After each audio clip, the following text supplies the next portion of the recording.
I'm glad to have you with us.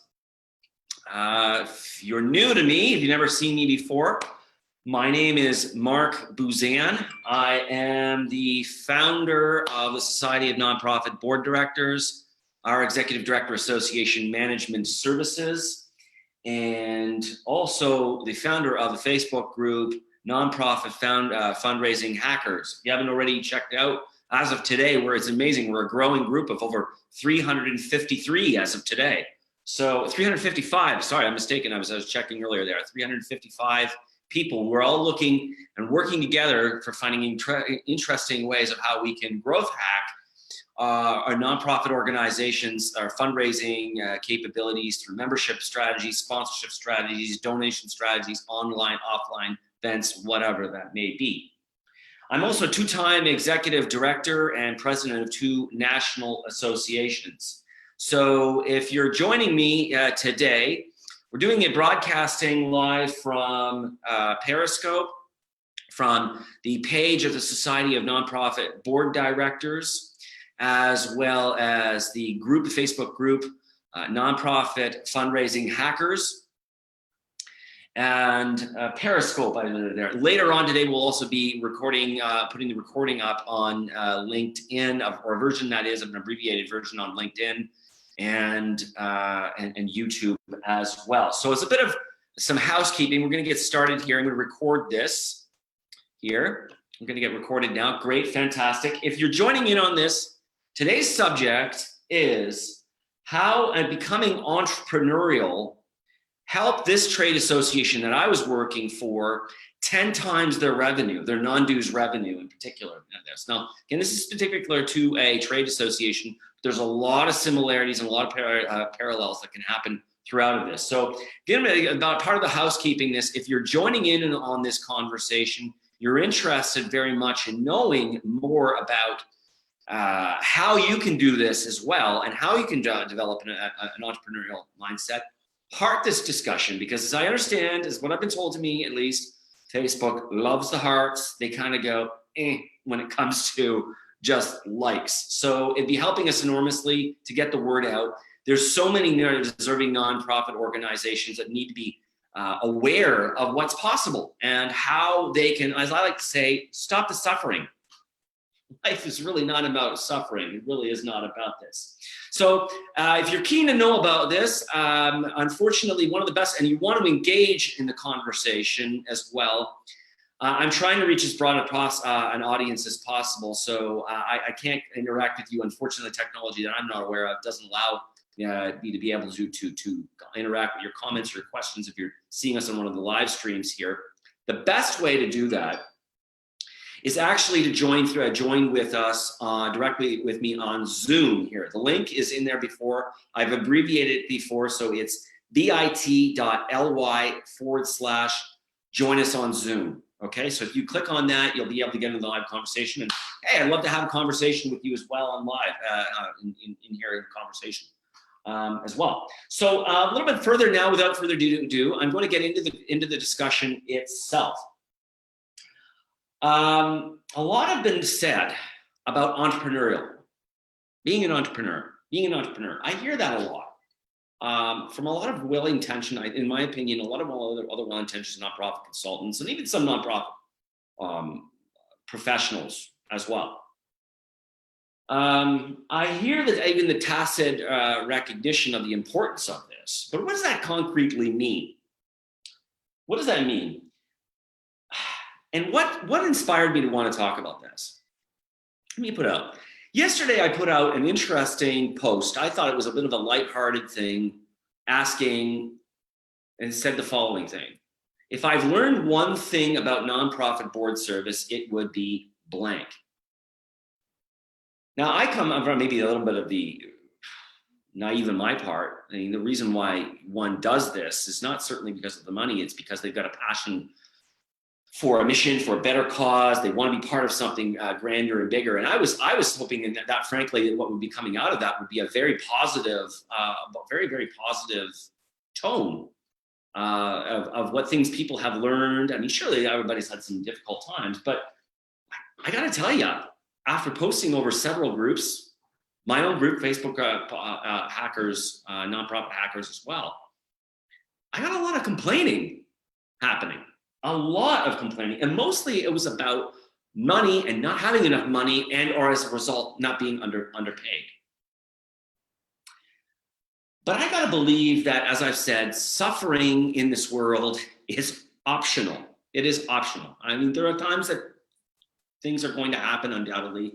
I don't want to deny that or not recognize. I want to give you that recognition that if you're going through a tough time like this, that it's hard. I go through tough times as well.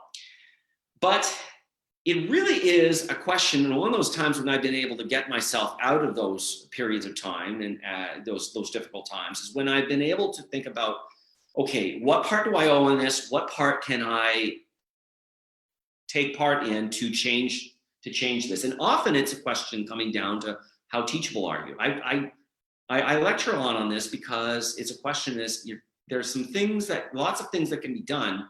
But often a lot of the reason why you're stuck, maybe you are stuck or nonprofits are stuck, it's often a case, in my humble opinion, of a mindset of how teachable you are.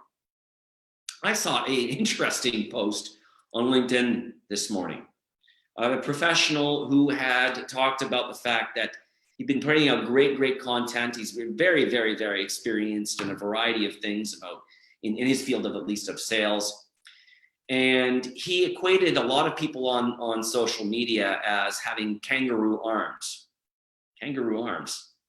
They've got short arms and they've got a pouch in front and a pocket in front, but their arms are too short to want to go down and actually invest pick out the money to be able to invest in improving themselves. Believing somehow that the free stuff out there is going to somehow magically solve all the problems that they are. Now, that's a challenging thought. I want you to think about that for a moment. That's a really interesting insight. Kangaroo arms. Do you have kangaroo arms? What's entrepreneurial like? What does being entrepreneurial mean? I'm not guessing. So instead, one of the things that I would challenge, and I've spoken to this about this, what we call nonprofit martyrdom, is I'm challenging you to think about how you can possibly turn that around. Turn that around. Take a deep breath. Realize, yes, these are various serious issues there, but an entrepreneur takes an approach, one of that of, how should we say? You are going about things in a situation wherein, you need to reverse engineer things. It seems like we might be cut off a little bit there from our streaming service here. Hold on a minute. Let's see if we're all right. Okay, we're back online here. Okay, great. As I was saying, what I was saying here is very much is that instead of being a martyr, an entrepreneur takes approach, you know what, I'm confronted by XYZ challenge. How do I reverse engineer my approach? What's an entrepreneurial output look like, or viewpoint look like? Entrepreneurship, in my mind, evokes giving people the resources needed to control their destinies. All right. Now, many of you might be saying, well, I don't have the resources to be able to do that. Well, you know what? You started a nonprofit organization, I like to believe, because you had a bigger vision of how things should really indeed be. You're finding ways to go about, creative ways to be able to do this. And one of the more positive comments I did see from yesterday's posting was making do and finding interesting and creative ways to go around obstacles. So if your attention span is focused very much on what you don't have, rather than the interesting, as I said before, the reversing engineering is saying, okay, we've got this obstacle, how can we figure out an interesting, creative way around it? Well, you may lack the entrepreneurial outlook you need. I finally believe as well that it is indeed sometime important time a need at which you need to consider investing in yourself, in knowledge and becoming better. And yes, that does mean as part of your budget, stocking a budget aside for learning and sometimes paying for this. And the reason for this isn't some like that. The other person is some greedy other person like this. But here's the thing. Do you have kangaroo arms, as I said? Short arms, not really wanting to always go about the free stuff, but never really wanting to invest in and putting skin in the game for yourself.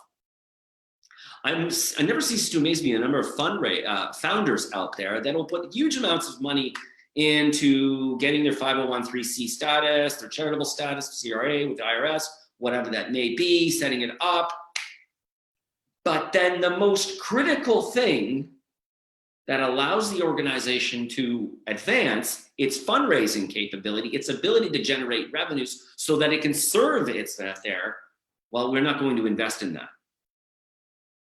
We're not going to invest in that, or we're not going to consider that to be an important investment that we regularly set aside, right? Most well-functioning for-profit enterprises consider it a valuable point to have at least a section of their small budget, even if it's small as it may be, towards investing in their people and their staff. Why is it then, I wonder, why nonprofit organizations, founders, and this is particularly targeted at the founders, you've not considered that as an investment that has to be made as part of the startup costs, if anything. Entrepreneurship is very much about taking risks. Yes, sometimes you're going to have risks. Sometimes you're going to throw something out there and it might just flop. But it's a question of, are you willing and able to view that more as a lesson rather than as a point of factor? Consider, okay, we did it wrong and it didn't work, or it didn't work out because this happened and maybe we didn't execute correctly on this. Instead, it's avert at all costs. And as a result, the cost is that you stay put and you don't really serve the full potential of the mission that you had set out. You know, very much, I do think that in many respects, nonprofit organizations, associations have a lot in common with social entrepreneurs. You know, social entrepreneurship and nonprofits don't necessarily have to be in conflict with each other. More and more businesses are connecting the dots with their corporate social responsibility initiatives as well. Now, I'm speaking to founders often enough who are frustrated for the lack of support that they get and their asks as well. But when you ask about that, when you really get down to the discussion, okay, well, what happened? They have one canned kind of approach, going out and seeking to go out and make an appeal for income there. But then what ends up really occurring often enough is that, well, they don't really have enough of a case for support, or they don't necessarily have, let's say, an adapted enough request towards what might be so unique about their program that everybody else isn't already doing, or that it's not necessarily tied towards what the interests of the funder may find very valuable, either with their own CSR initiatives or their marketing initiatives. They've made no case for real impact, and asking first, without going out and asking first from these funders exactly, with no pressure, no request whatsoever, or no intention for asking for money, what's value for them? And that's where they make a mistake. But an entrepreneur goes about and find out, well, what does the market want? And then they develop something. That's an entrepreneur's perspective on things. If you have an entrepreneurial spirit, you have an ability to be able to think fast and adapt. You figure out and solve problems, and you don't waste your energies on the blame game. Why this person didn't do this, or I don't have this kind of abilities, or I don't have these kinds of resources, etc., etc., etc. Entrepreneurs also look for problems that stakeholders need solving. So that's exactly what I did at the Association of Consulting Engineering Companies. You know, I started out with that role in June of 2016. They'd only had for the last number of 40 odd years, about 2 or 3 sponsors at any given point in time. They never really advanced much beyond that.